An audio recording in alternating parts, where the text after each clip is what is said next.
نماز پڑھائی، زور کی یاسر کی، 2 رکعتوں پہ سلام پھیر دیا، باہر نکلے، سین میں ایک لکڑی کا تنا تھا، اس کے ساتھ میرے آقا ٹیک لگا کے کھڑے ہو، اور رکعتیں 4 کی بجائے 2۔ ایک صحابی جس سے میرے نبی مزاح کرتے تھے، یہ میرے آقا صحابہ سے بھی کر لیتے تھے، صحابہ میرے آقا سے بھی کر لیا کرتے، یہ قریب آیا، اس نے کہا قصرت الصلاۃ ام نسیت یا رسول اللہ، نماز گھٹ گئی ہے یا تسا بھول گئے ہو؟ یہ کون کہہ رہا؟ صحابی کے وہابی کیا کہہ رہا ہے نبی ابا کو؟ نماز گھٹ گئی ہے، 4 رکعتوں کی بجائے 2 ہو گئی ہیں، یا آپ بھول گئے ہیں؟ میرے آقا نے صحابہ کی طرف دیکھا اور پوچھا اصدق ذو الیدین، کیوں بھائی ذو الیدین سچ کہتا ہے؟ قالوا نعم یا رسول اللہ، کہتا تو سچ ہے۔ اسلام کے لیے ضروری ہے کہ عزت رسول کی جائے۔ مسلمانوں کا ہر فرقہ نبی تک ایک ہے، جھگڑے ہمارے شروع ہوتے ہیں نبی کے جانے کے بعد، کوئی صحابہ کو مانتا ہے، کوئی اہل بیت کو مانتا ہے، فرق صرف اتنا ہے جو نبی سے پیار کرتے ہیں انہیں صحابی کہتے، جن سے نبی پیار کرتا ہے انہیں اہل بیت کہتے۔ جو بول سکے وہ زحمت فرما سکے۔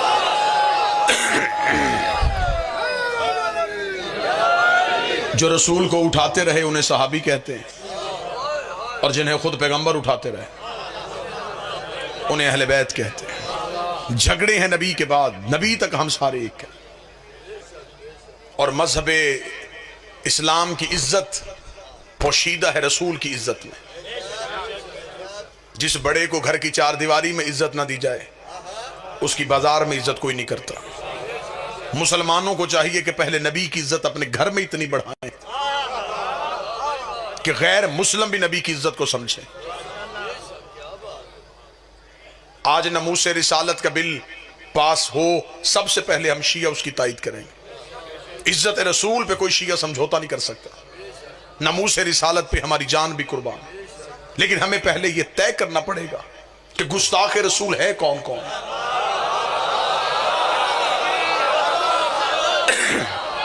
آپ کے پاس گستاخ رسول کا معیار کیا ہے؟ شیعہ مذہب سے پوچھو تو میں منبر سے پڑھتا ہوں، جو نبی کو 40 سال کے بعد نبی سمجھے وہ بھی نبی کی توہین کرتا ہے، جو رسول کو دائی کا دودھ پلائے وہ بھی رسول کی توہین کرتا ہے، جو نبی کو جبریل کا شاگرد سمجھے وہ بھی نبی کی توہین کرتا ہے۔ ہر گستاخ رسول کو سزا ہونی چاہیے، چاہے وہ گھر کا ہو چاہے وہ باہر کا ہو۔ عزت رسالت پہ کوئی سمجھوتا نہیں۔ ہمارے عقیدے کے مطابق نبی پہلے دن سے نبی تھے، 40 سال تک چپ رہے۔ اگر کہتے میں نبی ہوں تو نبوت کا گواہ لاتے کہاں سے؟ جو قریب بیٹھو یہ زحمت فرما۔ اگر کہتے میں رسول ہوں تو رسالت کا گواہ کہاں سے لاتے؟ کیونکہ رسول نے آ کے یہ نہیں کہا کہ میں مکے میں آ کے نبی بنا ہوں۔ رسول کا اعلان ہے کنت نبیا آدم بین الماء والطین، میں اس وقت بھی نبی تھا جب آدم مٹی اور پانی کے درمیان تھا۔ گواہ وہ چاہیے تو جو سامنے کھڑا ہو کے کہے کنت ولیا آدم بین الماء والطین، میں اس وقت بھی ولی تھا جب تو نبی تھا۔ 40 سال تک چپ رہے صرف گواہی کی وجہ سے کہ علی آئے اور میری رسالت کی گواہی دے۔ جس کی گواہی دینے سے رسالت مکمل ہوتی ہے اس کی گواہی چھوڑنے سے تیری نماز کیسے مکمل ہو سکتی؟ رسول نے کہا کہ علی آئے اور میری گواہی دے۔ 40 سال اپنے کردار سے منوایا کہ اسلام کیا ہے۔ چلے جو اس موسم میں زبان ہلائے وہ مجھ پہ احسان کرے گا، میں جملہ بدلتا ہوں۔ 40 سال قرآن بن کے دکھایا، پھر قرآن پڑھ کے سنایا۔ 40 سال تک